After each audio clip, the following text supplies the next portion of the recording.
Hi hello నమస్తే welcome to D9 TV news. So మొత్తానికైతే రంగరాజన్ గారి మీద దాడి అనేది యావత్ హిందువులు కూడా దీన్ని వ్యతిరేకిస్తున్నారు.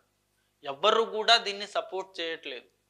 ఎందుకంటే అసలు హిందూయిజం పేరుతో దాడి చేయడం అన్నది నిజంగా ఒక నీచం.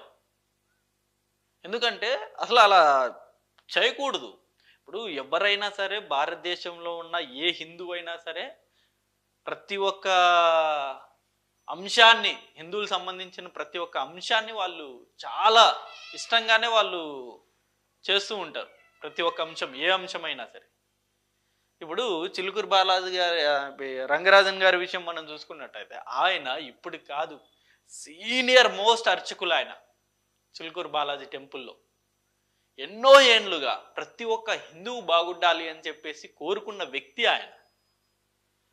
సో అలాంటి వ్యక్తి మీద రాఘవరెడ్డి అని చెప్పేసి ఒక వ్యక్తి వెళ్ళి బెదిరించి భయపెట్టి ఆ టార్చర్ చేయడం అనేది ఎంతవరకు కరెక్ట్?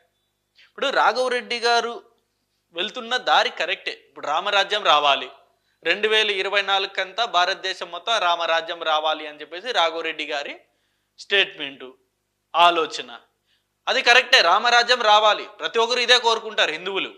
బట్ రామరాజ్యం రావాలంటే దారేది? ప్రజాస్వామ్యబద్ధంగానా లేకపోతే బెదిరింప?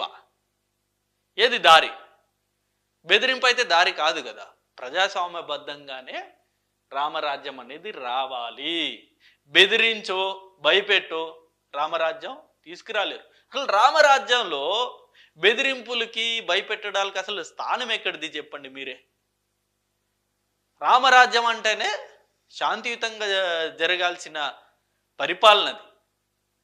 ప్రజలందరూ కూడా శాంతియుతంగా ఉండాలి, ఒకరినొకరు విమర్శలు చేసుకోకూడదు, ఒకరినొకరు గొడవలు పెట్టుకోకూడదు.